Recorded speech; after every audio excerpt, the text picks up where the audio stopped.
setelah di mana fungsi sekolah yaitu untuk perlekatan, di mana pada beberapa spesies itu memiliki rostellum dan kait. Itu mengulang aja, pelajaran mengulang aja. Kemudian setelah itu adalah leher, di mana fungsi dari leher ini adalah sebagai pembentukan proglotit. Sedangkan tubuhnya, seluruh tubuhnya itu istilahnya adalah strobila, di mana strobila tersusun oleh beberapa proglotit. Sedangkan tugas utama daripada proglotit yaitu karena dia dilapisi oleh tegumen yang bisa menyerap nutrisi, sehingga tidak seperti cacing nematoda dan trematoda di mana dia menghisap nutrisi lewat mulutnya. Sedangkan cacing pita yaitu menghisap sari makanan berdasarkan seluruh tubuhnya. Jadi di sini adalah sudah bisa dibayangkan di mana untuk cacing pita nutrisi yang dibutuhkan itu lebih banyak atau sudah nutrisi jati oleh yang diambil dari ospesnya itu melalui seluruh tubuhnya.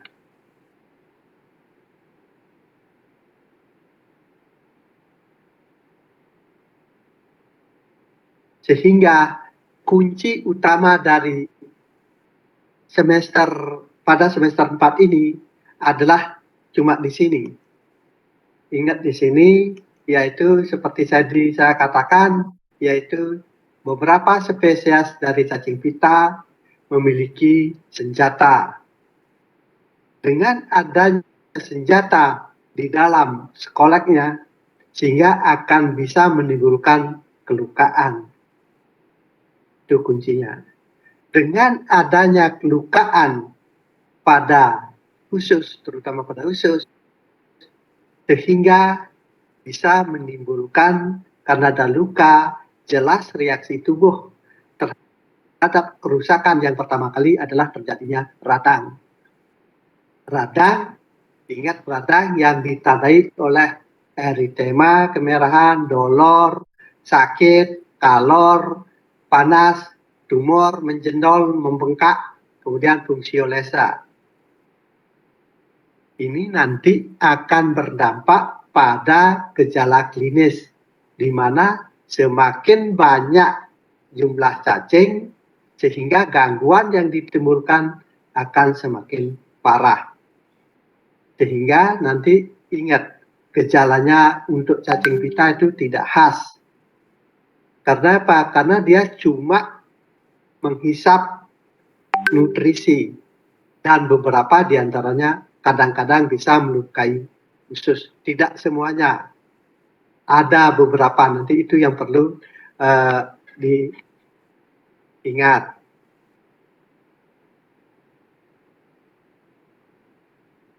Selain itu juga,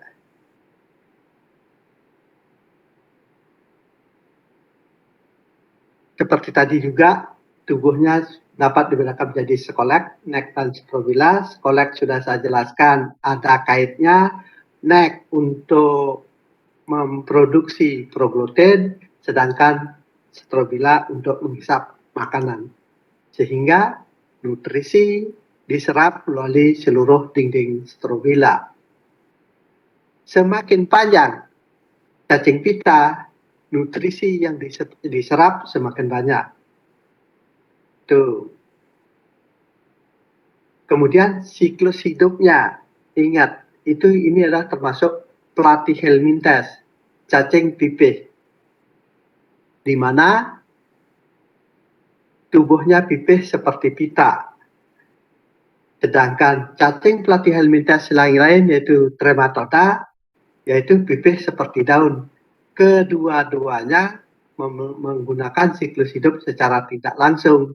yaitu memerlukan hospes intermedier, di mana dalam tubuh hospes intermedier ini akan terbentuklah metakestoda yang morfologinya berbeda-beda. Itu sudah kita bicarakan pada saat parasitologi umum. Lebih lanjut, secara umum ini perlu diperhatikan karena Anda sudah akan praktikum nanti pemeriksaan feses, di mana untuk cacing trematoda yang sudah dikuliahkan kan telurnya itu berbentuk oval dengan ciri adanya operculum. Itu ciri khasnya. Sedangkan untuk kestoda itu bentuknya bulat, di mana di dalamnya ditemukan adanya oncosphere, yaitu di dalamnya itu ada kepala yang ada kait-kaitnya. Itu namanya embrio heksakan. Ingat, kalau nanti ketemu telur bulat, biasanya berwarna kuning, agak kekuningan, dan di dalamnya ditemukan embrio heksakan, itu artinya adalah telur cacing pita. Terserah nanti hewannya apa. Pada sapi nanti kita bicarakan, pada ayam kita bicarakan, pada anjing kucing juga akan kita bicarakan.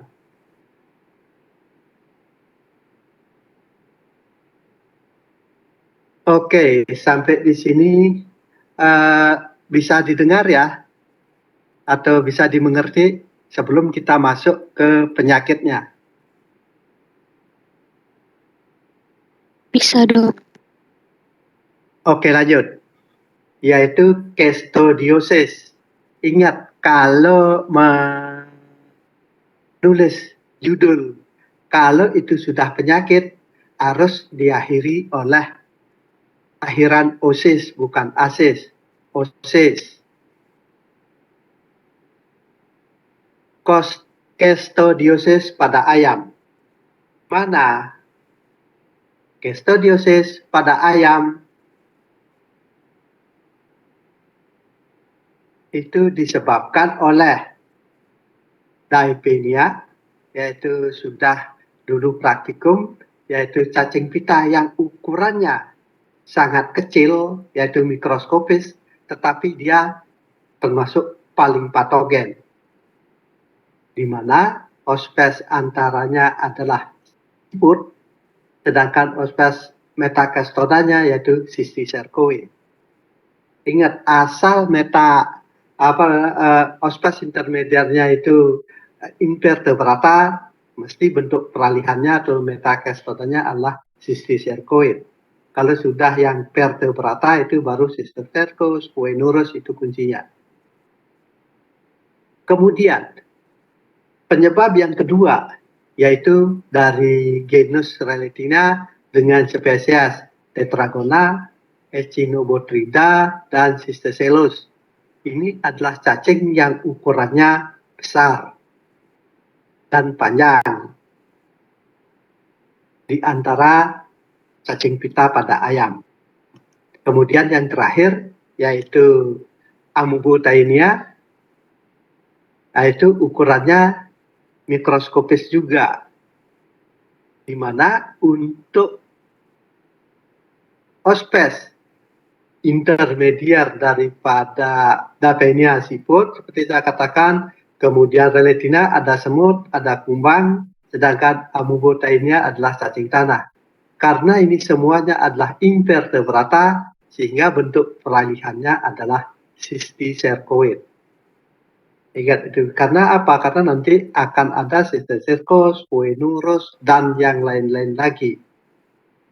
Dan itu sering mengelirukan atau mengecoh Anda pada saat ujian nantinya.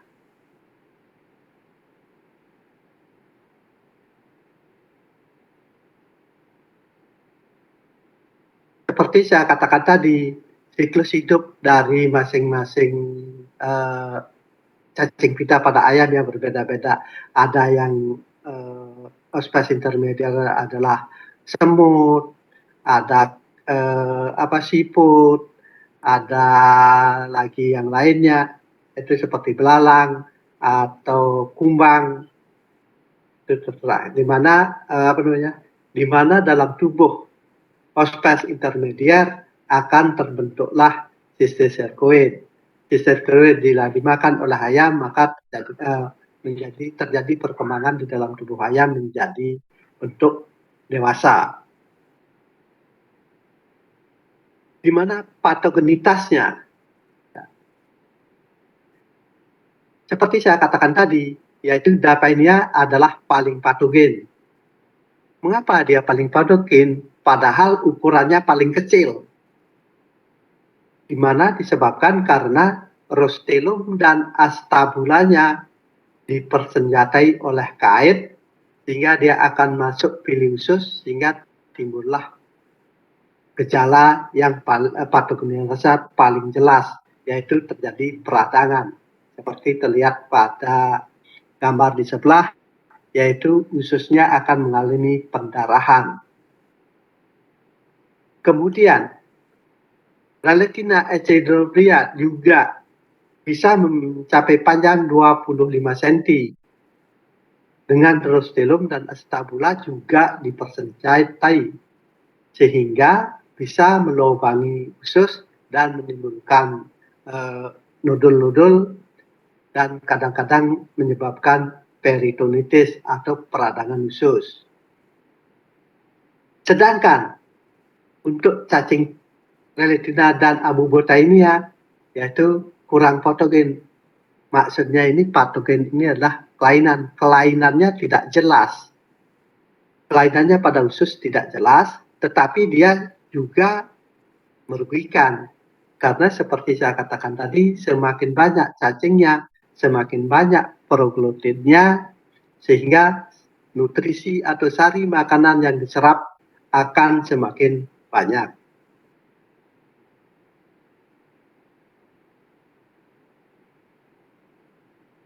Kemudian gejala klinisnya bagaimana? Yaitu pada ayam dewasa itu terjadi mencret. Kalau sudah mencret, bulunya pasti kusam karena dia mengalami dehidrasi. Perlu saya jelaskan di sini biar tidak terjadi pertanyaan, mengapa dia terjadi mencret? Yaitu seperti saya katakan tadi, di mana beberapa dari spesies cacing pita adalah di mana koleknya itu memiliki kait, sehingga dengan kaitnya yang ada durinya, sehingga menimbulkan kelukaan pada usus. Kelukaan pada usus terjadilah radang, yaitu seperti saya sudah katakan tadi, eritema, dolor, kalor, tumor, fungsiolesa. Itu tergantung pada berat ringannya suatu infeksi. Karena adanya fungsiolesa itu fungsinya berkurang, sehingga terjadilah penyerapan air dalam usus, nutrisi dalam usus itu berkurang, sehingga timbullah mencret. Kemudian, dengan terjadinya adanya diare atau mencret, sehingga hewan atau ayam akan kekurangan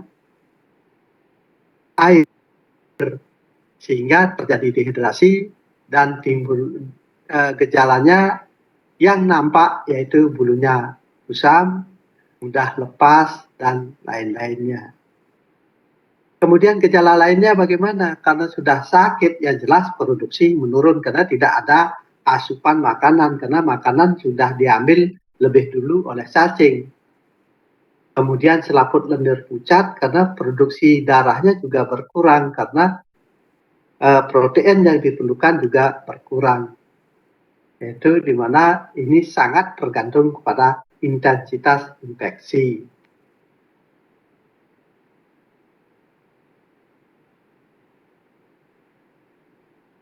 Pada anak ayam, bagaimana? Bentar. Pada anak ayam sangat tergantung juga pada intensitas seleksi, semakin banyak intensitasnya semakin parah kejadiannya, yaitu pertumbuhannya akan terhambat karena tidak ada asupan makanan, karena makanan sudah lebih dulu diambil oleh cacingnya. Selain itu juga, selain asupan makannya diambil oleh cacing, seperti tadi juga sering terjadi mencret, kemudian bulu kurus, berjalan tidak lemas atau sempoyongan karena dia sudah kekurangan nutrisi, itu artinya. Berdiri dengan tumit berangkat itu menandakan dia sudah sempoyongan. Kekejangan kaki dan kelumpuhan karena kekurangan daripada unsur-unsur kalsium, itu nutrisi dan mineral. Itu akan terjadi kekejangan, itu kelumpuhan dan sebagainya. Diagnosanya bagaimana? Diagnosanya untuk cacing pita itu gampang, yaitu pertama berdasarkan gejala klinis. Tetapi berdasarkan gejala saja itu tidak tidak terlalu valid, yaitu tidak spesifik. Karena gejalanya tidak spesifik, itu gejala umum saja. Sehingga bisa dilakukan dengan pemeriksaan feses, yaitu di mana pada pemeriksaan feses tujuannya untuk apa? Yaitu untuk melihat adanya proglutin daripada cacing pita. Itu kadang-kadang ditemukan juga pada feses. Selain itu juga ditemukan adanya telur cacing. Kemudian yang paling gampang kalau ayamnya sudah mati, bagaimana? Bedah bangkai. Jelas sudah akan ketemu cacingnya dalam berproduksi dalam usus itu dalam jumlah banyak. Sedangkan kalau sudah tahu diagnosis adalah terinfeksi daripada parasit cacing pita, bagaimana cara pengobatannya? Yaitu pengobatannya itu bisa menggunakan butironat, hexakloropen, praziquantel, benzimidazol, albendazol, okbendazol, dan juga beberapa obat yang lain yang ada sampai saat ini. Tetapi catatan untuk penggunaan niklosamid pada ayam itu adalah toksik. Itu karena sudah dibuktikan oleh Bapak Rodoharjo pada tahun 2013. Sedangkan niklosamid sangat efektif untuk hewan-hewan selain ayam gitu maksudnya. Maka saya isi catatan di sini.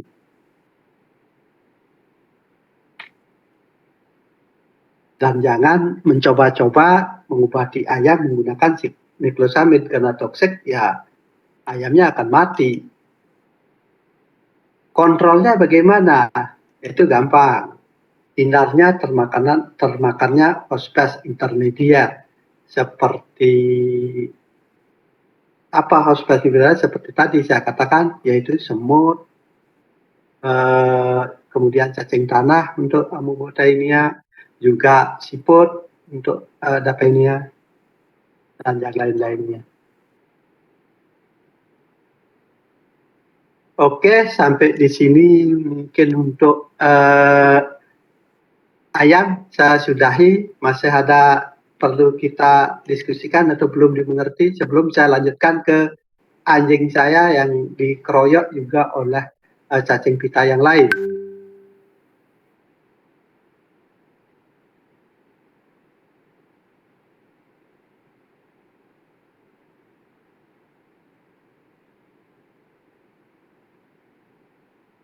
Oke, kalau tidak ada saya lanjut, di mana pada anjing yaitu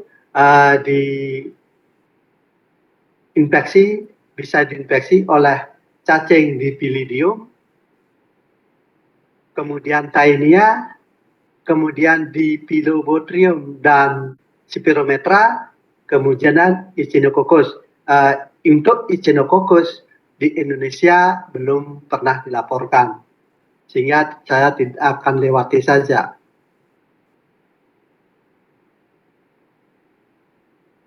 Di Pilidium caninum, hospes intermediarnya adalah pinjal, yaitu Stenos pallidus peles dan bulak iritan. Kemudian untuk Taenia hedatigena, yaitu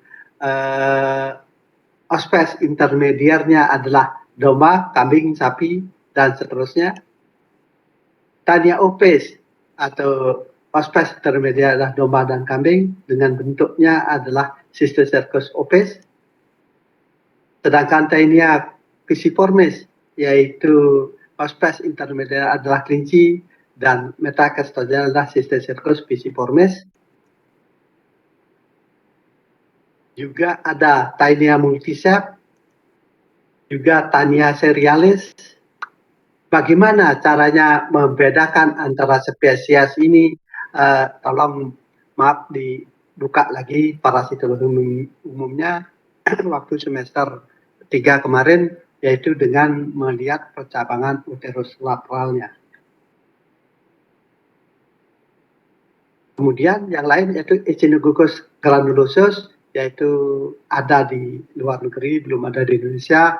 Sedangkan di Piliopodrum latum dan Spirometra itu ada di Indonesia itu, dengan hospes intermediar adalah binatang air seperti siklop, ikan air tawar, katak, Copepoda, itu adalah umumnya binatang-binatang air.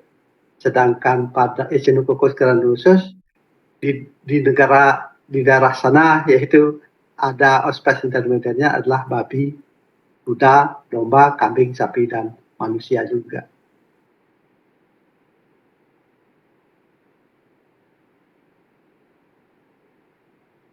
Siklus hidupnya seperti saya sudah katakan tadi, yaitu menggunakan hospes intermediar atau pinjal Stenos pallidus canis dan peles, kemudian juga kudu Trichodactylus canis.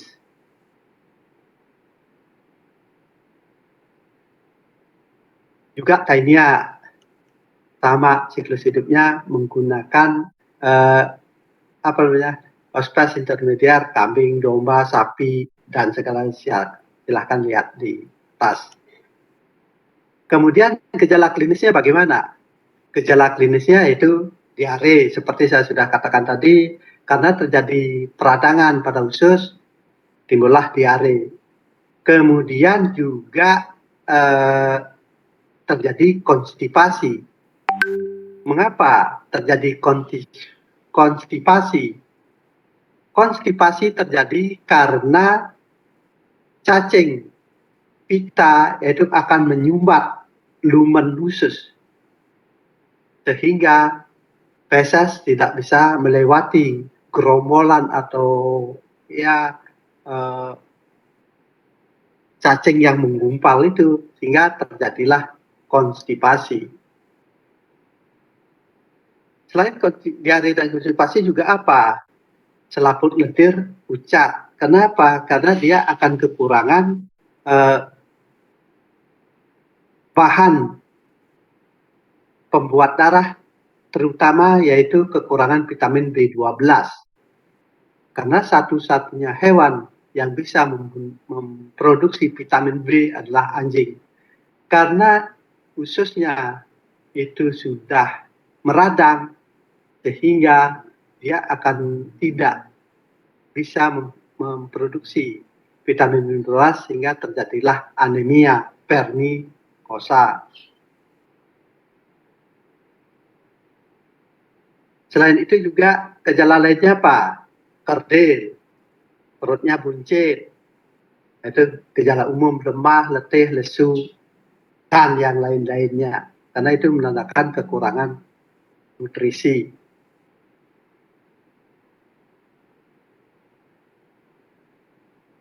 Ini pada infeksi di Pilidium caninum sedikit berbeda dengan cacing pita yang lainnya.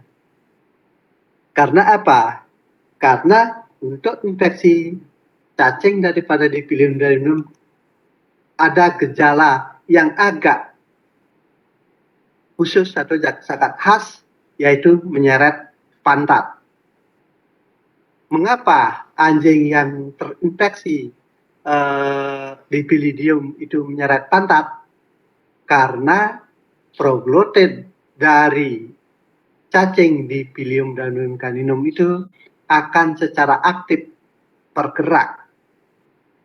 Sedangkan proglotit cacing-cacing yang lain, dia tidak akan aktif bergerak.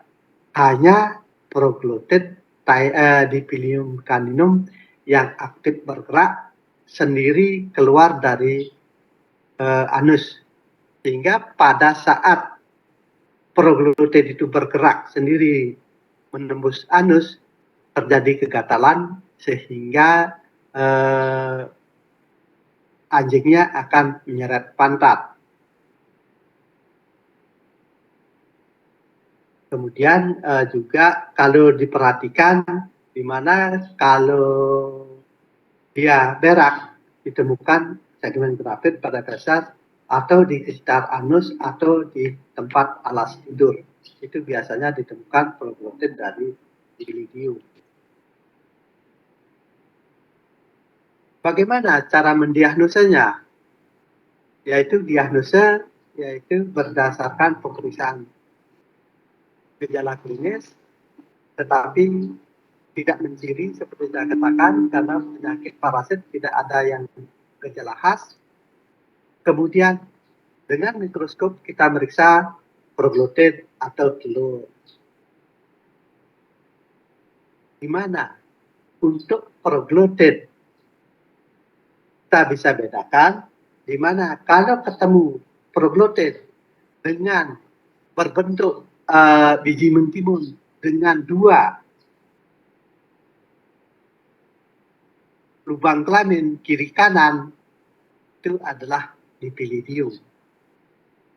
Sedangkan kalau ketemu proglotit dengan percabangan uterus lateral dengan jumlah yang beragam, serta ditemukan satu porus genitalis pada bagian lateralnya, itu adalah Taenia. Sedangkan kalau ketemu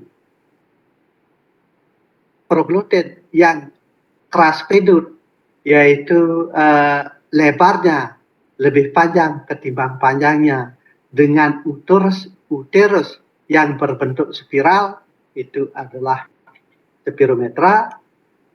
Sedangkan kalau berbentuk roset, itu adalah Dipilobotrium. Sedangkan untuk telurnya, kalau ditemukan satu telur,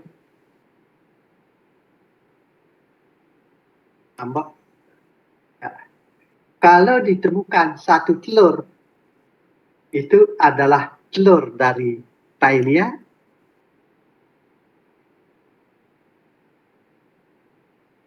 Kalau ketemu telur dalam satu kapsul, itu adalah telur daripada Dipilidium. Di mana bagaimana kalau sudah telur yang di dalam satu kapsul itu keluar atau pecah sehingga ketemu satu telur, itu sangat sulit untuk dibedakan antara Dipilidium dan Taenia. Itu antara telur Dipilidium dan Taenia, kalau sudah didapatkan tunggal, itu adalah sulit dibedakan. Kecuali kalau masih dalam bentuk kapsul, itu masih bisa dibedakan antara Taenia dan Dipilidium. Mudah-mudahan nanti yang mendapat meriksa feses anjing, kita bisa identifikasi dengan pasti, sehingga tugasnya akan semakin ringan. Cuma satu kan, Dipilidium atau Taenia kan. Kalau nanti ketemu belum khas, ya harus dibahas Dipilidium dan Taenia, dua pokok bahasan nantinya. Sedangkan kalau telurnya berbentuk lonjong, di sana ada flagella, Karena dia hospes intermedier adalah binatang air, itu adalah Dipilobothrium dan Spirometra. Di mana kedua daripada Spirometra dan Dipilobothrium juga tidak bisa dibedakan berdasarkan morfologi telurnya. Sama.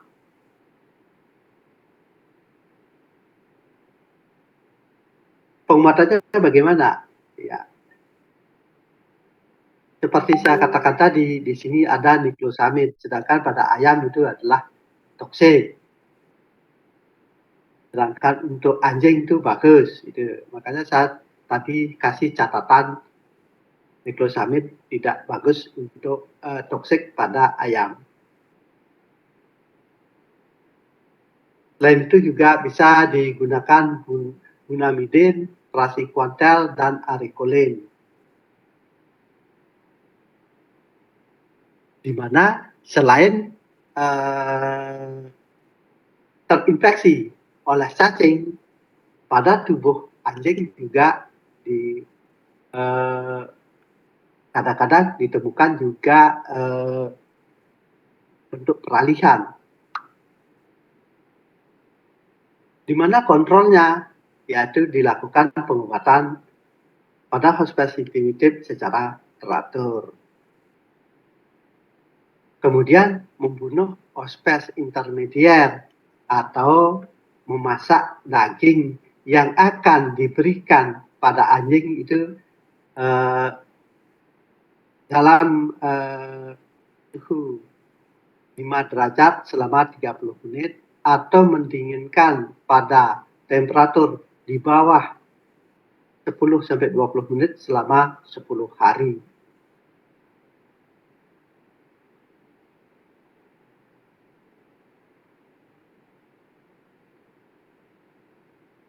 Di sini ada infeksi Taenia juga pada kucing, yaitu di mana kucing hanya terinfeksi oleh satu cacing pita, yaitu spesies Taenia taeniformis, di mana hospes antaranya adalah kelinci dan metacastodanya adalah Sisticercus pisiformis. Sedangkan gejala klinis, diagnosis dan pengobatannya sama dengan yang dilakukan pada anjing.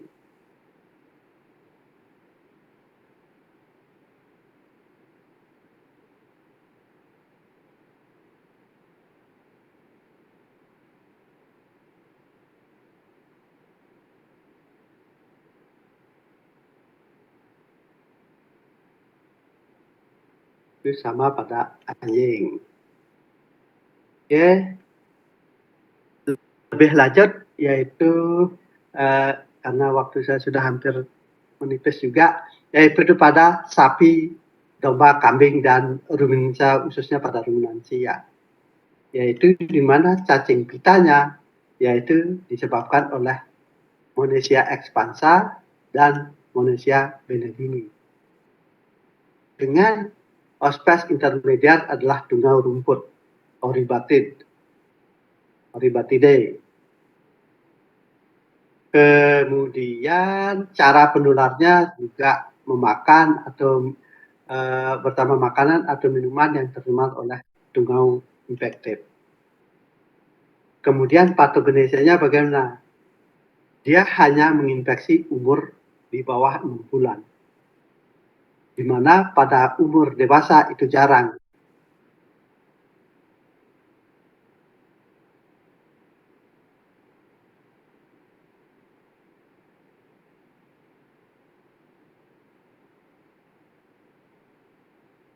Gejala siklus hidupnya yaitu proglotid yang belum telur, keluar bersama feses, kemudian dimakan oleh tungau rumput, di mana di dalam tubuh tungau rumput akan terbentuk sisir sirkuit yang di dalam tubuh tungau, jika tungau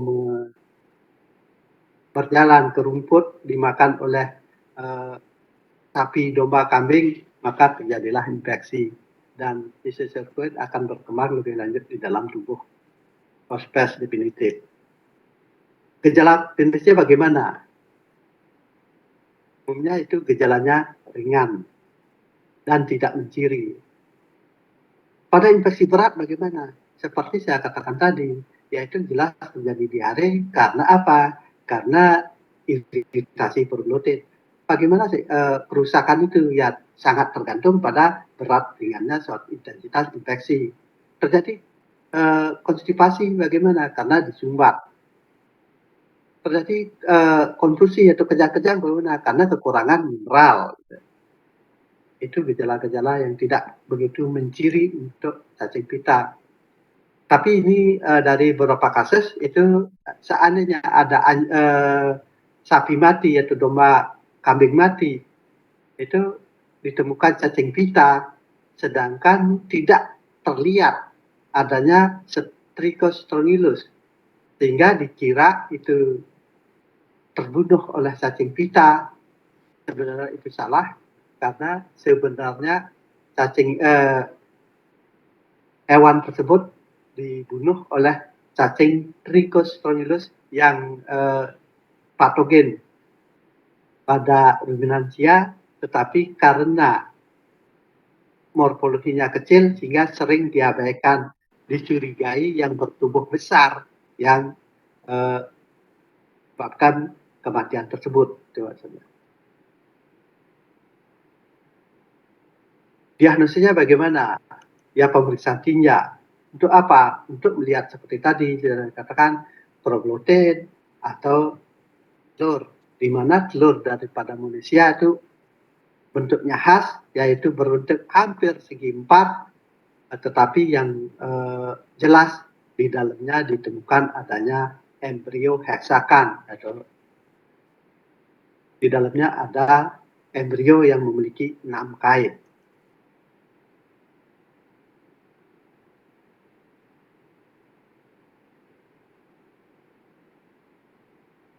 Penguatannya bagaimana? Yaitu biasanya itu menggunakan copper sulfat dengan N-tiasin, kemudian nikotin sulfat atau ketiganya digabungkan dengan perbandingan 1:10 sampai 100. Obat-obat terbaru juga bisa digunakan albendazole, pembendazole, cambendazole, opandazole, clasifazole, unamid, dan niclosamid.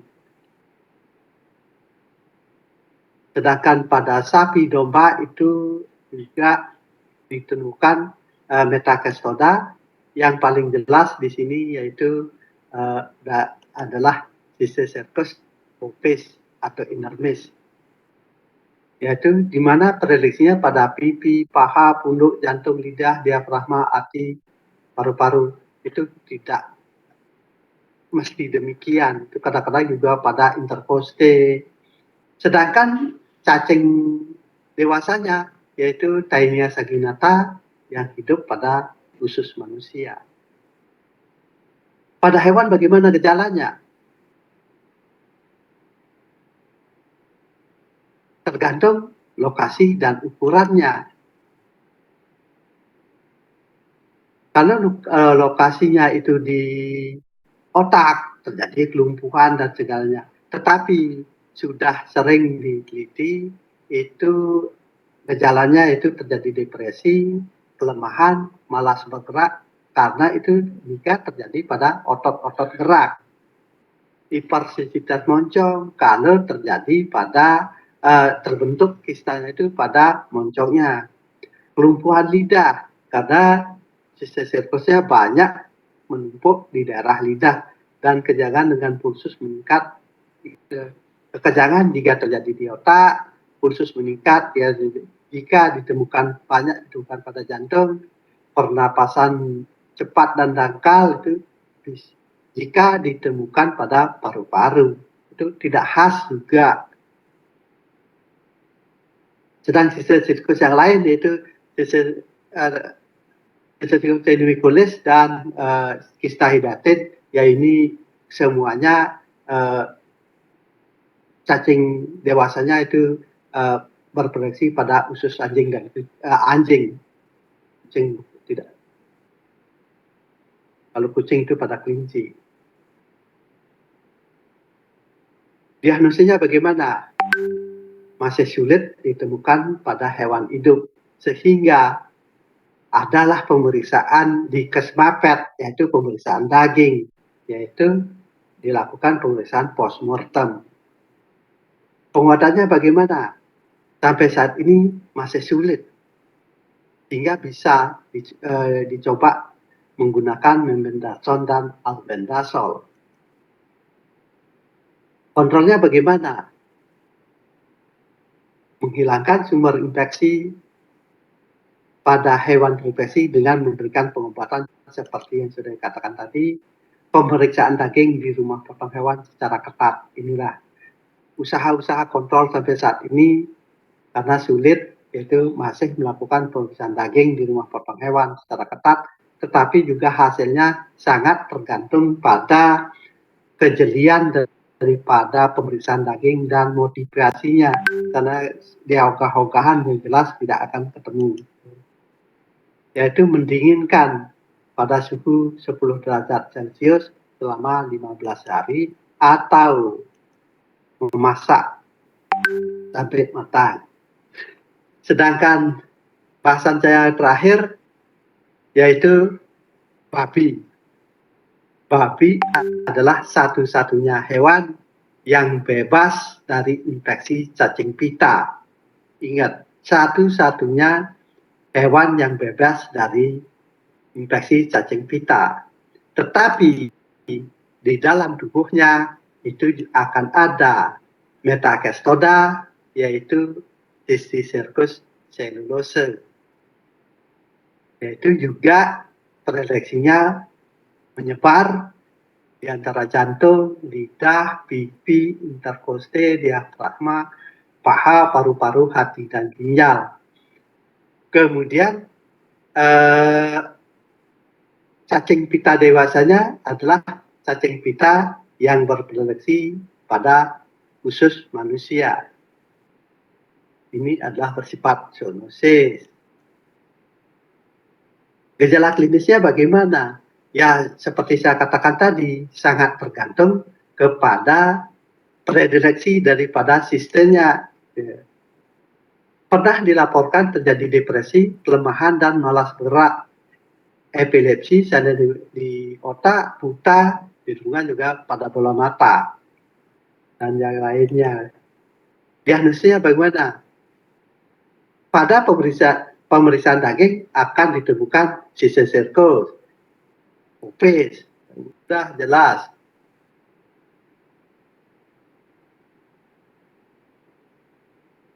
Kemudian juga ada beberapa Cysticercus pada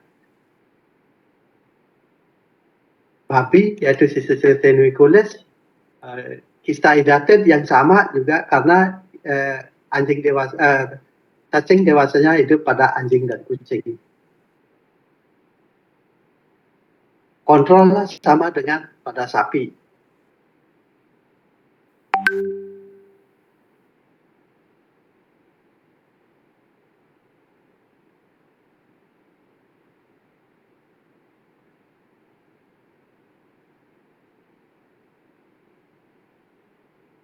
Oke, demikian yang hanya bisa saya sampaikan pada sore hari ini, pertemuan pada sore hari ini.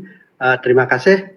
Sebelum saya serahkan ke presenter berikutnya untuk yang mendapat tugas presentasi, saya masih ada waktu 5 menit. Siapa yang mau bertanya atau mendiskusikan apa yang sudah kita bahas, untuk waktu saya serahkan.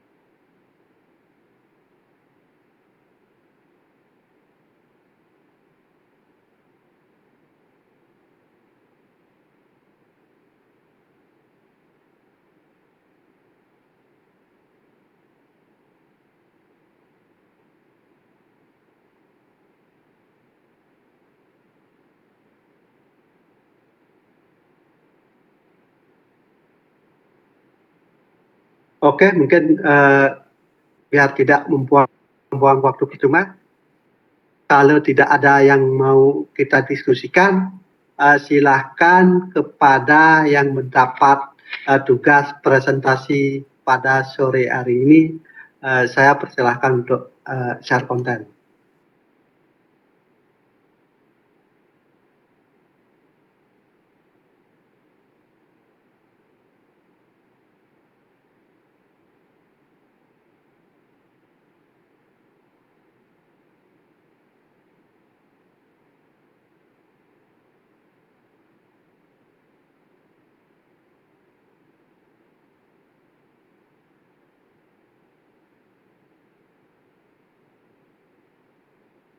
Izin untuk share screen, Dok. Silahkan, silahkan.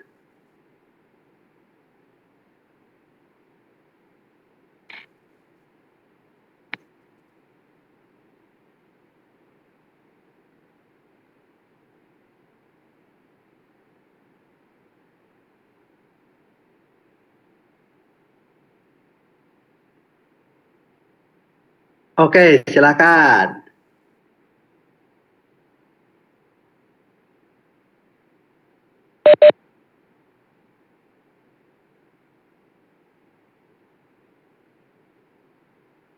Selamat siang.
Lagi ngambek itu.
Baik, selanjutnya yaitu siklus hidup dari Taenia. Siklus hidup Taenia pada induk semang terjadi pada hospes definitif dan hospes perantara. Taenia ini bersifat hermafrodit, sehingga satu ekor cacing dapat menghasilkan telurnya sendiri pada masing-masing segmen atau proglotitnya. Pada usus anjing yang menderita teniasis mengandung cacing dewasa Taenia. Siklus hidupnya bisa dimulai setelah seekor anjing menelan inang perantara atau kutu dewasa yang membawa larva cacing. Setelah kutu dicerna, larva cacing akan dilepaskan ke usus kecil anjing dan menempel di sana hingga dewasa. Cacing Taenia yang dewasa ini memiliki proglotit matang yang berisikan telur yang mengandung onkosper atau embrio heksakan yang nantinya akan terlepas dari tubuh cacing dan keluar bersama feses hospes definitif. Kemudian di lingkungan yang mendukung, telur cacing yang bersifat infektif ini akan keluar dari dalam segmen dan jika termakan oleh induk semang antara seperti tikus, domba, kambing, sapi, atau kelinci, maka telur ini akan menetas di dalam usus induk semang perantara dan menjadi larva stadium pertama. Selanjutnya akan berimigrasi ke dinding usus dan masuk ke dalam otot, hati, sistem saraf pusat, dan peritoneum tergantung spesiesnya dan lalu berkembang menjadi larva stadium kedua atau kista. Nah, kista ini nantinya akan membesar dan membentuk gelembung yang disebut dengan cystosarcos. Apabila anjing memakan induk semang antara yang terinfeksi kista Taenia, maka anjing ini juga akan ikut terinfeksi. Kista di saluran pencernaan anjing akan membentuk skolet dan akan menempel pada dinding-dinding usus dan kemudian menghasilkan telur yang nantinya akan keluar bersama feses. Bisa di next.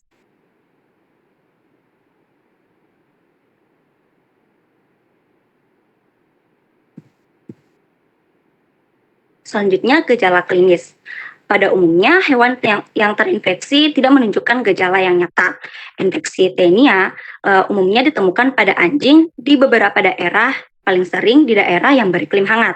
Biasanya, infeksi cacing pita Taenia tidak berbahaya bagi hospes definitif atau inang definitifnya. Infeksi berat dapat terjadi pada hewan yang muda dan dapat menyebabkan tanda-tanda non-spesifik seperti fisik yang lemah, diare, dan perut yang buncit. Untuk slide selanjutnya akan dijelaskan oleh rekan saya. Terima kasih.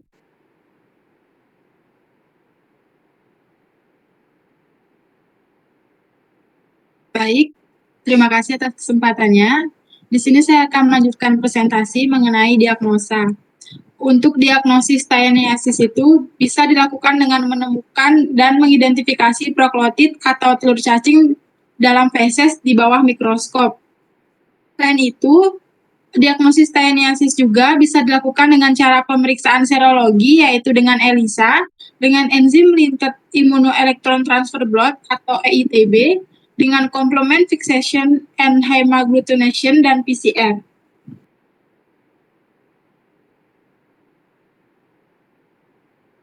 Yang selanjutnya itu ada penanganan. Yang pertama itu pencegahan. Untuk pencegahan yang dapat kita lakukan itu yang pertama, kita dapat mengobati penderita atau pengobatan teratur hospes definitifnya. Yang kedua, kita dapat menghindari memakan daging yang mentah atau daging yang kurang matang. Yang ketiga, kita dapat menjaga kebersihan lingkungan. Yang selanjutnya ada pengobatan. Untuk pengobatan yang dapat kita berikan itu adalah obat cacing antelhelmin, yaitu paraziquantel, nuclosamide, mebendazole, atabrin, arecolin, femendazole, nitrosamide, dan buminamidine. Dan yang terakhir ada kesimpulan. Taeniasis merupakan penyakit infeksi cacing yang bersifat parasit yang telah dilaporkan di seluruh dunia. Penyakit ini bersifat zoonosis yang menular dari hewan ke manusia, di mana infeksi ini disebabkan oleh cacing Taenia sp. Taeniasis ini pada anjing disebabkan oleh cacing Taenia dewasa yang memiliki telur berbentuk spektrikal berwarna coklat dan mengandung embrio.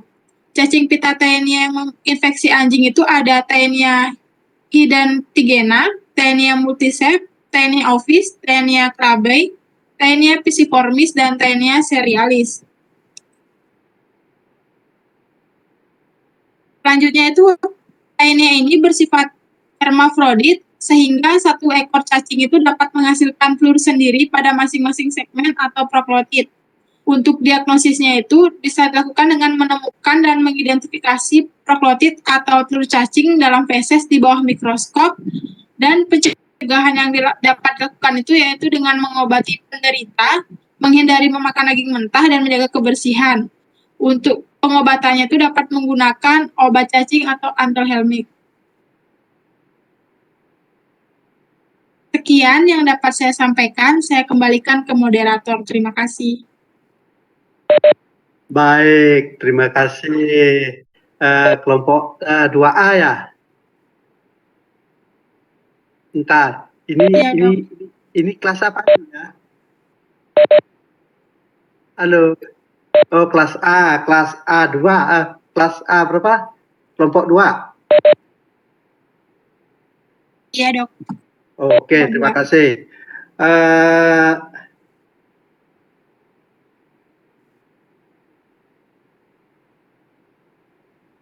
Di sini, di sini apa namanya? Temannya Grace, yaitu bertanya lewat chat ini, kan bisa dibaca. Siapa bisa dibaca nggak chatnya? Bisa, Dok. Ya, siapa bisa mungkin menjawab atau memberikan penjelasan?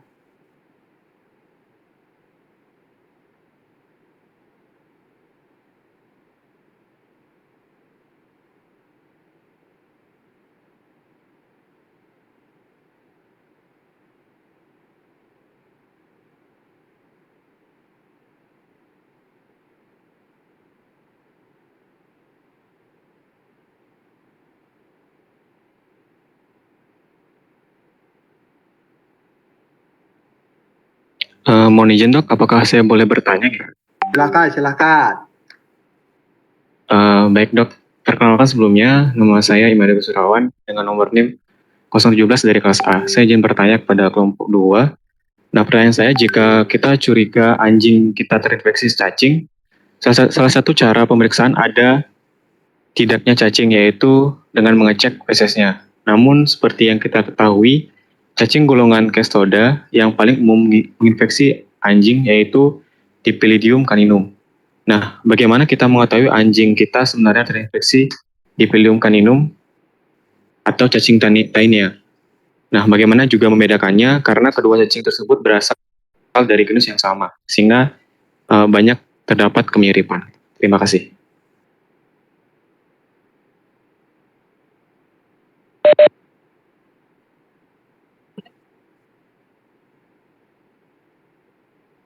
Oke, silakan. Valerie, ya, silakan.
Oke, mungkin Valerie, di Agus nanya, itu kan baru dijelaskan proglotidnya.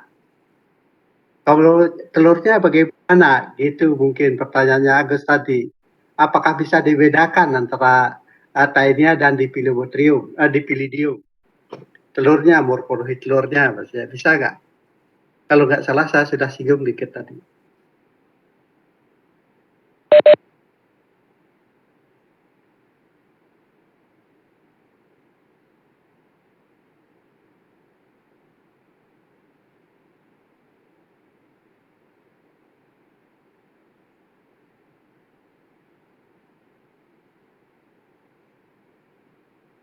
Kapsul, ya.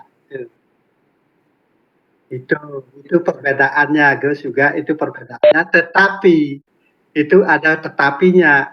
Kalau telur dari dipilidium sudah pecah, yaitu apa namanya, kapsulnya sudah pecah, itu tidak ada yang bisa membedakan antara Taenia dan dipilidium. Kalau sudah satu-satu, gitu. Kecuali kalau analihae itu pada saat diagnose tadi itu ada metode diagnose yang Anda sampaikan, itu bisa digunakan. Yeah.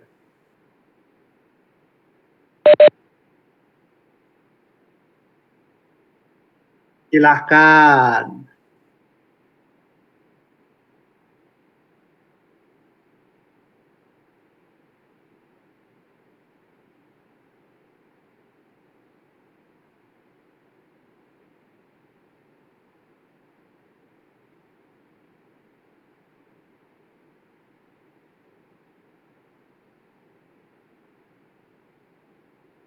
Ya, itu berdasarkan gejala klinis sudah bisa dibedakan. Tapi maksud saya begini, di sana saya tidak mengajarkan gitu. Maaf aja saya belum bisa mengajarkan, yaitu diagnosisnya tadi kan menggunakan ELISA gitu, menggunakan PCR ya tadi kan sudah disebutkan dengan PCR atau ELISA gitu. Karena apa? Maaf saja, sampai saat ini saya sudah bisa mendiagnosis lewat morfologi. Apakah saya harus mendiagnosis dengan PCR yang notabene nilainya berapa? PCR itu kalau tidak salah satu kali untuk pemeriksaan itu sampai 15.000. Sedangkan untuk pemeriksaan PSAS menggunakan telur dan proglutin itu gratis, nggak ada biaya. Makanya saya maaf aja saya belum bisa memberikan praktik atau apa itu mengenai PCR, mengenai ELISA dan segalanya. Silakan. Karena primernya saja itu sampai 12 juta per 100 sampel. Itu sangat-sangat mahal, menurut saya sangat mahal, padahal ini kan penyakitnya tidak begitu membahayakan sekali pada anjing dan kucing. Masih juga bisa diobati. Oke, itu mungkin tambahan dari saya. Bagaimana, Gus? Sudah paham dengan apa yang ditanyakan tadi? Baik, Dok, mohon izin. Mungkin saya sudah paham karena penjelasan juga sudah sangat jelas, Dok. Terima kasih, Dokter. Oke, terima kasih. Ini. Izin menjawab pertanyaan di kolom chat, Dok. Silahkan. Pertanyaan dari Putra Rizky. Izin bertanya, untuk kelompok 2A, apakah dengan membekukan daging dapat mencegah trieniasis? Izin menjawab, dengan membekukan daging itu dapat mengurangi resiko penularan penyakit. Daging yang direbus dan dibekukan pada suhu minus 20 derajat Celcius itu dapat membunuh Cysticercus karena Cysticercus itu akan mati pada suhu minus 20 derajat Celcius. Tetapi pada suhu 0 sampai 20 derajat Celcius akan tetap hidup selama 2 bulan dan pada suhu ruang akan tahan selama 26 hari. Mungkin itu saja, Dok. Sebentar, saya menjadi bingung dengan jawabannya ini. Pada suhu ruang berapa dia bisa hidup?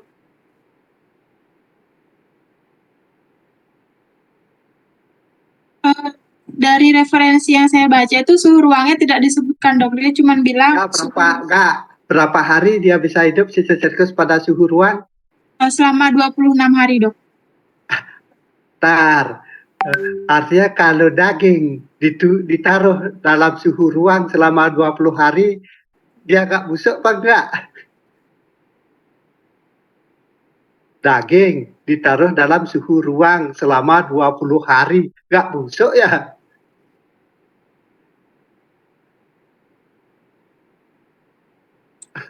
Sepertinya salah membaca, Dok. Iya, itu tolong hati-hati. Hati-hati kalau suhu ruang aja. Itu menurut penelitian Prof. Sadre, itu dalam suhu 20 derajat, min 20 derajat, itu akan bisa membunuh Cysticercus gitu. Itu artinya bukan mengurangi resiko, itu membunuh. Ya, sehingga itu bebas dari infeksi. Kemudian juga dimasak sampai matang selama 10 menit itu juga sudah bisa menghindari adanya infeksi gitu. Artinya nggak usah lah takut. Kenapa? Karena daging-daging sekarang kalau sudah diperiksa di rumah potong sudah bebas dari Cysticercosis. Kecuali ya anjing liar kemungkinan saja makan makanan yang masih mentah. Oke. Ini satu lagi. Dari siapa ini? Dari Grace. Bisa dijawab Izin nggak? menjawab. Oke. Dari pertanyaan dari saudari Grace itu, berapa lama waktu yang dibutuhkan untuk kita berimigrasi dan berapa lama waktu yang dibutuhkan untuk Cysticercus menjadi matang? Oke, dari beberapa sumber yang telah kami baca, bahwasanya setelah terjadi infeksi diperlukan waktu sekitar 2-4 minggu untuk kista ini bermigrasi ke dalam rongga peritoneum. Kemudian untuk Cysticercus ini dapat menjadi matang dibutuhkan waktu sekitar dapat matang pada hari dari 34 matang pada 34 sampai 53 hari. Kalau sumber yang saya dapatkan seperti itu, Dok. Terima kasih. Oke, beginilah. Ini mungkin Jihan kalau nggak salah ini ya Jihan ya. Ya. Jihan menjawab kurang jelas. Kurang jelasnya bagaimana? Ini kan spesies dari Taenia Anda seabrek. Itu pertanyaannya juga satu, sehingga itu nggak sama antara spesies yang satu dengan spesies yang beda. Gitu. Tetapi sudah benar. Itu kira-kira 2-3 minggu itu sudah mencapai target organnya. Kemudian 1 bulan sampai 2 bulan itu sudah membentuk kista yang matang. Itu dan bisa bertahan sampai bertahun-tahun gitu. Hidupnya singkat, sehingga kalau sudah terinfeksi itu akan bisa hidup bertahun-tahun. Oke, itu mungkin yang sudah dijelaskan bisa dijawab oleh ini lagi Agus sudah.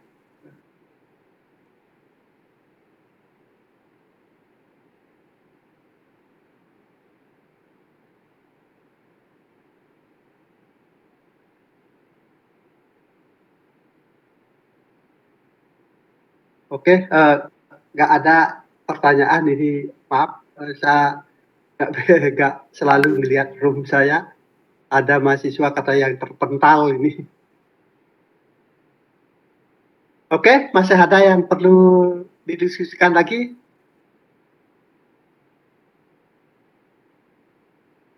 Mas, nggak ada.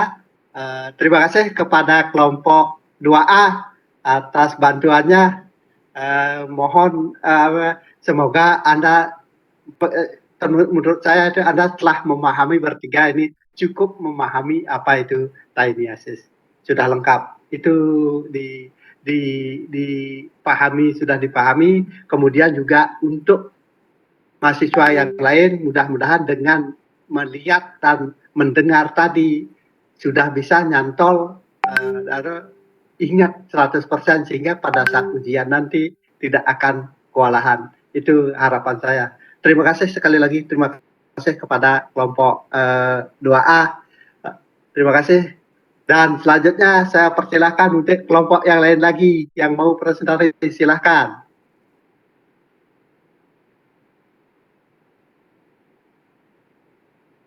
Mohon izin untuk share screen nih, Dok. Mohon suaranya agak dikerasin dikit.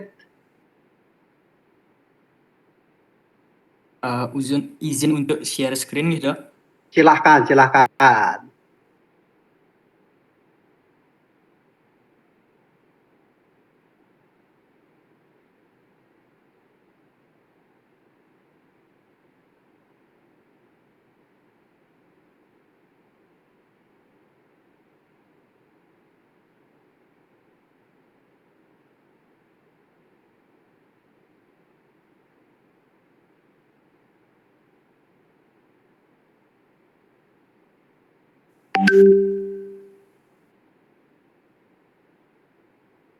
Baik, selamat siang Bok Oke dan selamat siang juga teman-teman semua. Perkenalkan kami dari kelompok 2 yang pada kesempatan kali ini akan menjelaskan materi mengenai monoisiosis. Next slide.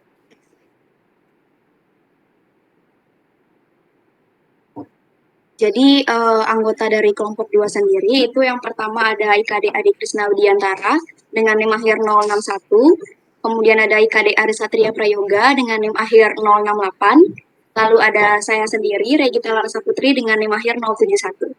Next slide. Jadi pokok bahasan yang akan kami bahas terkait monoisiosis itu yang pertama ada etiologi, asal muasal atau penyebab monoisiosis. Ini meliputi juga morfologi dan siklus hidupnya. Kemudian yang kedua ada epidemiologi, ini terkait penyebaran dan distribusi dari monoisiosis ini. Kemudian yang ketiga ada patogenesis, proses perkembangan penyakit dari monoisiosis. Kemudian yang keempat ada gejala klinis dan diagnosis. Dan yang kelima ada penanganan yang meliputi pencegahan dan pengobatan. Untuk materi pertama terkait etiologi akan dijelaskan oleh rekan saya. Terima kasih. Baik, perkenalkan nama saya IKD Adi Krisna Widiantara dengan NIM akhir 061 akan menjelaskan tentang etiologi dari monoisiosis. Monoisiosis dapat disebabkan oleh cacing dari genus Monesia sp yang terdiri dari 2 spesies yang terpenting, yakni Monesia expansa dan Monesia benedini. Monesia sendiri sering menginfeksi pada ternak ruminansia, yakni domba, kambing, dan sapi. Secara morfologi, Monesia adalah cacing cestoda yang memiliki skolek yang ditandai dengan tidak adanya kait peristelium. Kemudian astebulanya tidak ada kait dan strobila pada Monesia sp memiliki ratusan hingga ribuan proglotit yang lebarnya dapat mencapai 1,6 sampai 2,6 cm daripada panjangnya. Kemudian memiliki kelenjar interproglita yang berbentuk bunga mawar atau roset dan telurnya baik pada Monesia expansa berbentuk segitiga bersudut dan pada Monesia benedini berbentuk segi empat. Baik, untuk siklus hidup secara lebih lengkap akan dijelaskan oleh teman saya. Terima kasih.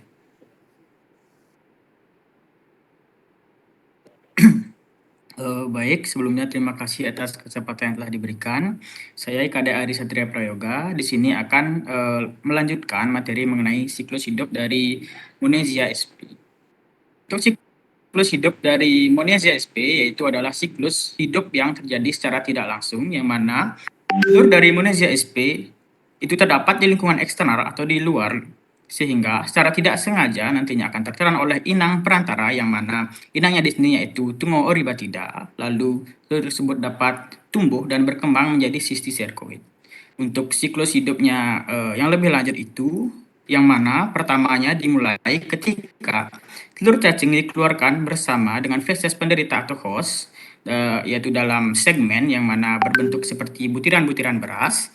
Lalu kemudian segmen tersebut dimakan oleh Tungo oribatida, yang mana pada saat dimakan itu dinding dari segmen akan robek dan seluruh telur akan termakan oleh tungau tersebut. Lalu dalam tubuh dari inang atau dari Tungo oribatida ini, telur cacing akan tumbuh membesar sehingga dapat mencapai jumlah 14 sel. Lalu setelah sekitar 8 minggu, maka onkosper akan berkembang dan mempunyai 12 kait. Lalu pada 15 minggu atau pada minggu ke-15 akan menjadi atau berkembang menjadi city circuit. Lalu city circuit yang terdapat dalam tungau ini nanti mungkin akan berada pada rumput-rumput, dan jika host baik itu seperti hewan ruminansia berupa sapi maupun domba memakan rumput yang berisikan dengan tungau yang mengandung city circuit dari Monezia sp, maka host tersebut atau hewan tersebut akan terinfeksi oleh Monezia sp, yang mana Monezia ini akan menyerang pada usus atau pencernaan dari host ini dan menyerap nutrisi dari host. Untuk materi selanjutnya akan dijelaskan oleh teman saya. Terima kasih.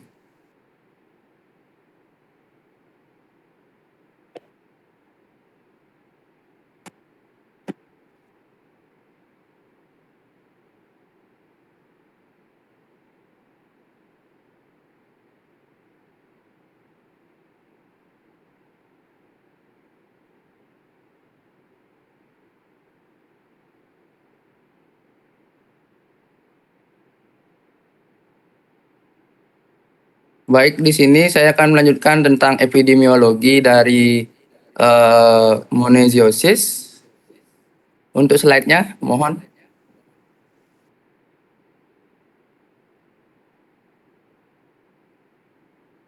Sebelumnya.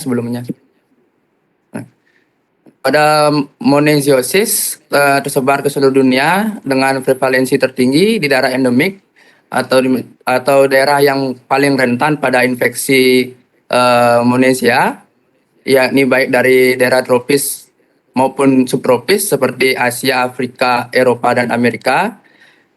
Kemudian infeksi oleh monesia ini kerap sebagai penyebab kerugian ekonomi yang besar. Namun khususnya di Indonesia, kasus monesiosis jarang terdapat laporan kerugian ekonomi yang terinfeksi oleh monesiosis.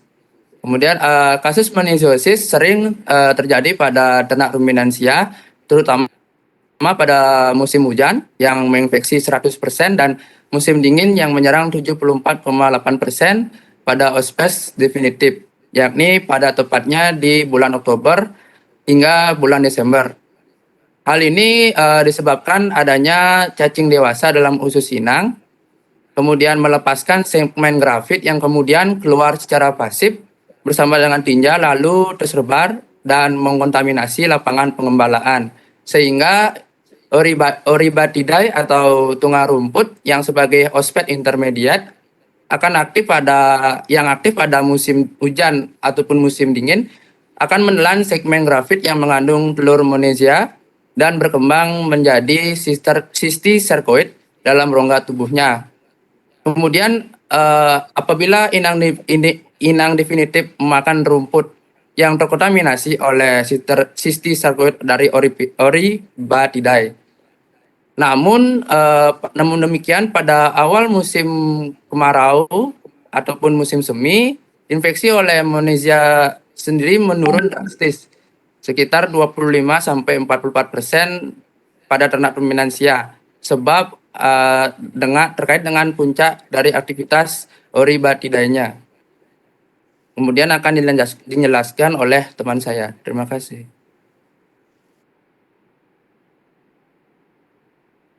Baik, selanjutnya kita masuk ke patogenesis. Jadi untuk monesiasis ini, hewan muda di bawah 6 bulan lebih sering terserang, walaupun tidak menutup kemungkinan bahwa hewan dewasa juga akan terserang monesiasis. Kemudian infeksi berat tergantung dari banyaknya cysticercoid yang termakan. Ini berkaitan erat dengan tungau yang ada di rumput. Kemudian infeksi ringan itu bisa menyebabkan gangguan pencernaan dan pertumbuhan, bisa juga menimbulkan iritasi dan peradangan pada usus sehingga bisa menyebabkan gangguan pencernaan. Untuk materi selanjutnya akan dijelaskan lagi oleh rekan saya. Terima kasih.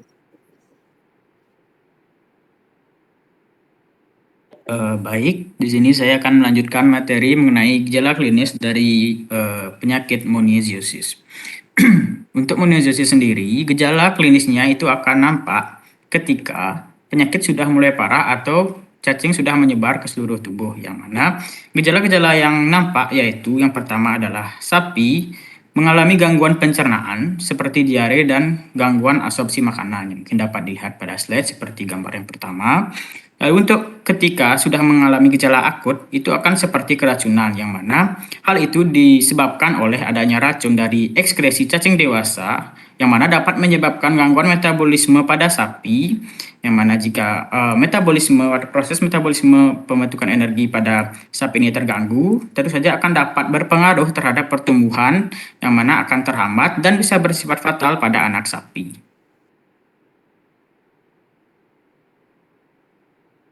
Baik, selanjutnya yaitu diagnosis untuk penyakit mononucleosis, yaitu yang pertama adalah melakukan anamnesa atau mungkin melakukan wawancara atau menanyakan riwayat dari penyakit kepada si penderita, yang mana pada kali ini mungkin dapat ditanyakan kepada peternak atau pemilik dari hewan ternak tersebut. Yang mana pada anamnesa ini mungkin salah satu pertanyaan yang wajib ditanyakan yaitu apakah penderita pernah mengeluarkan proglotit atau segmen dari cacing pita pada waktu buang air besar atau spontan. Yang mana nanti jawaban dari peternak ini adalah yang menentukan bahwa apakah hewan ternak tersebut terinfeksi maupun tidak. Lalu yang selanjutnya yaitu ada pemeriksaan tinja atau identifikasi cacing, yang mana pemeriksaan tinja ini mungkin dapat dilakukan secara mikroskopis dengan metode langsung atau secara natif dengan menggunakan bahan pengencer berupa NaCl 0,9% atau Lugol. Namun, untuk hasil dari metode langsung ini dikatakan menghasilkan hasil yang kurang sensitif maupun spesifik karena pada pemeriksaan tinja ini, yaitu terutama pada pemeriksaan telurnya, telur dari cacing mononuclea ini tidak selalu berada dalam feses, sehingga untuk data baik itu secara kualitatif maupun kuantitatifnya akan jauh lebih spesifik jika menggunakan teknis yang lain seperti teknis sedimentasi ether, anal swab maupun teknik koproantigen. Untuk materi selanjutnya akan dilanjutkan oleh teman saya. Terima kasih. Baik, sekarang kita masuk ke submateri terakhir, yaitu tentang penanganan. Yang pertama ada pencegahan. Jadi untuk pencegahan dari mononucleosis ini, yang pertama kita bisa melakukan pemberian obat cacing. Namun pemberian obat cacing akan sia-sia apabila penyakitnya sudah parah. Jadi sebaiknya dilakukan secara rutin untuk memotong siklus hidup dari telur cacing ini. Kemudian melakukan sanitasi kandang dan peralatan peternakan. Ini bisa meliputi kandang yang dibersihkan, dicuci, disemprot dengan disinfektan. Kemudian memotong rumput di area sekitar peternakan untuk agar telur dari mononuclea ini tidak bisa berkembang biak. Kemudian juga bisa dilakukan dengan pemberian ransum dan memperhatikan kebersihan kandang. Kemudian bisa juga dilakukan dengan mengurangi kepadatan kandang dan mencegah kandang agar tidak becek. Kemudian bisa dilakukan dengan kontrol terhadap tungau. Tungau ini bersifat fototropisme negatif atau menjauh dari arah cahaya. Kemudian pengobatan apabila sudah terserang dari mononucleosis itu bisa diberikan obat kimia seperti albendazole dengan dosis yang berbeda tiap hewan, yaitu untuk kuda, babi, dan domba itu 0,75 mili per 10 kg berat badan, kemudian untuk unggas itu 0,1 sampai 0,15 mili per kilogram berat badan. Kemudian bisa juga diberikan koper sulfat 10 sampai 100 mili, bisa juga menggunakan dikloropin 300 sampai 600 mg per kilogram berat badan.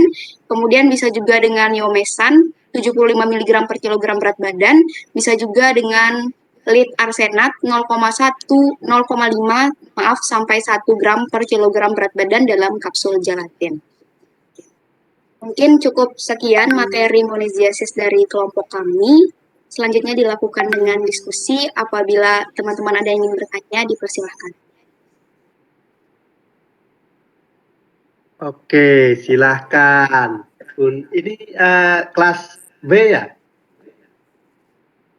Iya dok, dari kelas B. Dari kelas B. Silahkan peserta kuliah hari ini ada yang masih perlu mendapat penjelasan lagi dari kelompok 2A, kelompok 2, kelas B.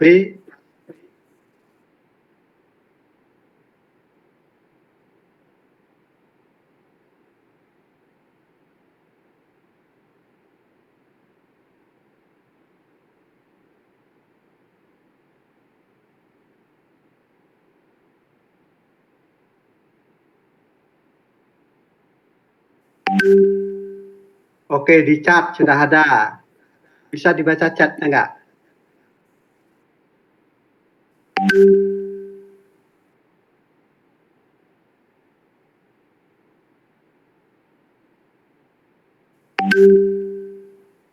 Baik, mungkin di sini ada pertanyaan dari Andika, NIM awal 20 dan akhir 060, yaitu izin bertanya, mengapa pertanyaan anamnesanya seperti itu? Lantas jika memang terdapat proglotit, apa perlu diperlakukan lagi pemeriksaan feses atau sudah dikatakan dengan akurat? Terima kasih.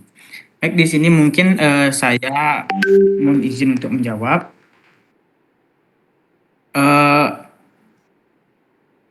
Untuk pertanyaan pada anamnesanya itu seperti yang tadi dijelaskan, yaitu apakah dari jenis sapi mungkin saja mengeluarkan proglotit pada fesesnya atau secara langsung. Nah, mengapa pertanyaan dari anamnesa itu perlu dilakukan? Itu karena pada feses itu mungkin saja proglotit dari cacing Monaza sp ini nampak secara makroskopis, mengingat mengingat ukuran dari proglotit dari Monaza sp ini berukuran sekitar 1,6 cm dan juga dapat mencapai panjang maksimal yaitu 600 cm, sehingga dapat dilihat oleh mata, dan jika terlihat pada feses maupun keluar secara begitu saja dari hewan, maka dapat dipastikan bahwa hewan tersebut telah terinfeksi oleh Monaza sp. Lalu, jika memang sudah terdapat proglotit, apa diperlukan lagi pemeriksaan feses atau sudah dikatakan akurat? Nah, dengan ditemukannya proglotit ini memang secara langsung kita dapat katakan bahwa hewan tersebut sudah terinfeksi oleh Monaza sp. Namun jika ingin melakukan infeksi lebih lanjut, mungkin saja pada hewan tersebut terdapat telur cacing lain, itu dapat dilakukan dengan cara tes atau mungkin uji yang lain dengan cara mengambil feses secara langsung itu pada rektumnya. Mungkin sekian yang dapat saya sampaikan. Terima kasih. Oke, Aryoga, jawabannya sudah bagus, tapi menurut saya masih ragu-ragu. Masih ragu-ragunya di mana? Yaitu metode pemeriksaan. Ini kan diagnose. Diagnose dengan melakukan pemeriksaan feses dan atau pemeriksaan proglotit, kan begitu. Itu hanya metode. Tidak harus semuanya Anda lakukan. Itu adalah alat. Itu adalah alat. Setelah satu alatnya, yaitu dengan proglotit, itu sudah bisa Anda mendiagnosa, pemeriksaan yang lain dibatalkan. Itu sudah bisa didiagnosa. Walaupun pemeriksaan yang lain mungkin bisa negatif kan, tetapi sudah terbukti satu gitu loh. Makanya nanti kalau sudah praktikum, lebih baik jangan menggunakan banyak alat. Menggunakan 3 alat. Salah satu alatnya positif, yang lain itu negatif. Diagnosanya apa? Gitu. Kalau umpama pemeriksaan feses ada natif, sedimen apung, apungnya positif, sedimentasinya negatif, natifnya negatif, diagnosisnya apa? Itu tidak benar. Maka pilihlah satu alat diagnose. Tetapi untuk praktikum, Anda harus melakukan pemeriksaan natif, sedimen, apung itu adalah praktikum. Tetapi untuk pemeriksaan nggak seharus natif, sedimen, apung. Pilih salah satu yang Anda anggap paling baik, karena setiap alat itu ada yang baik, ada yang jelek gitu loh. Tidak semuanya baik. Gitu. Itu maksudnya.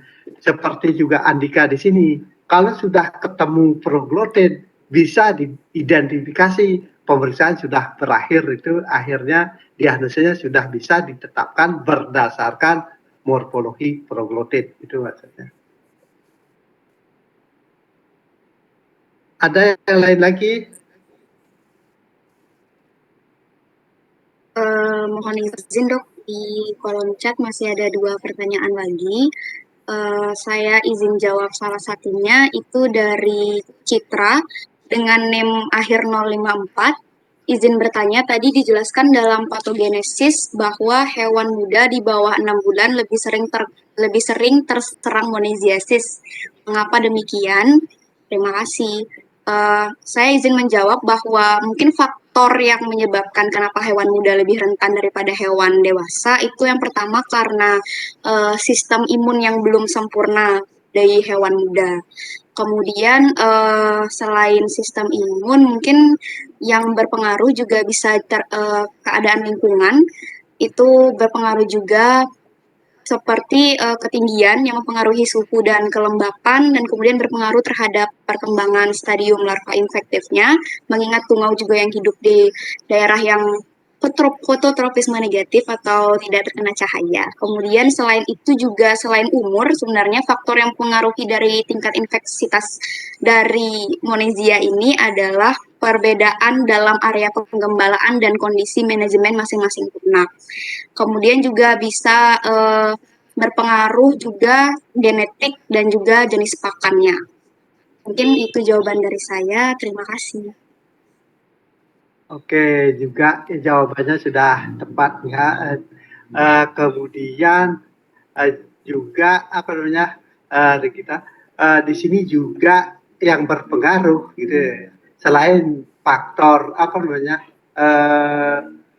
ada hubungannya dengan faktor kekebalan imunologi, di mana ini adalah cacing pita yang sekolahnya tidak bersenjata. Tidak bersenjata, dia tidak menempelnya itu nggak bagus di dalam usus. Sehingga makanannya adalah rumput, sehingga rumput itu kan serat kasar kan. Lain halnya pada anak-anak, dia masih minum susu. Dia itu akan lebih normal atau perkembangannya akan bagus sekali pada anak-anak sapi yang masih minum susu, karena dia akan cepat sekali berkembang ketimbang dia berkembang pada melakukan perkembangan pada sapi-sapi dewasa. Jadi, karena ada serat kasar, mungkin dia juga karena tidak kuat menempel, dia akan ikut terbawa keluar gitu.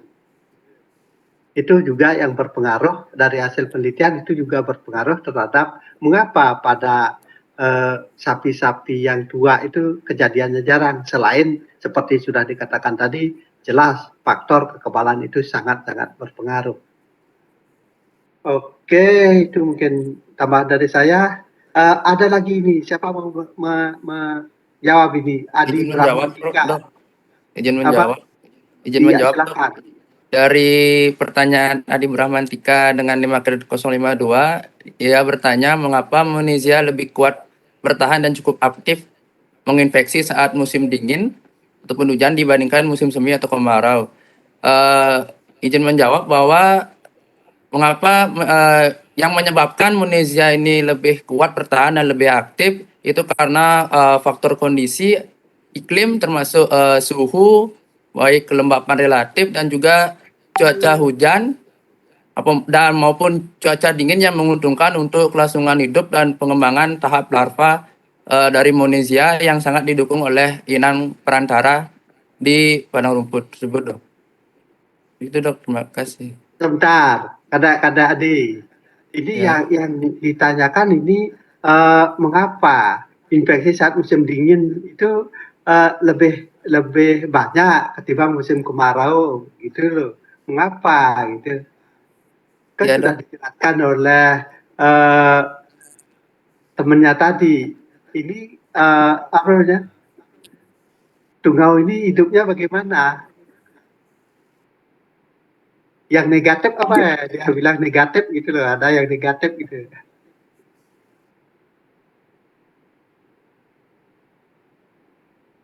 Dia takut sinar kan? Tungaunya ini takut sinar. Sehingga kalau pada musim dingin itu kan pada musim penghujan atau musim dingin itu ada sinarnya enggak? Tidak ada, Dok. Iya, makanya tungaunya yang sudah infektif itu lebih banyak ketimbang dia pada musim kemarau kan. Karena tungaunya lebih banyak gitu loh. Kemungkinan sapinya terinfeksi ya jelas lebih banyak gitu loh. Mungkin maksudnya ini ya, di Brahmantika ini. Tuh. Karena ingat ini satu-satunya hospitalnya takut sinar gitu. Itu kuncinya ya. Baik, Dok. Oke, ada lagi? Sudah tidak ada, Dok, di kolom chat. Sudah ada, mungkin langsung. Oke, kalau tidak ada, terima kasih Anda dari kelas B juga sudah, menurut saya sudah paham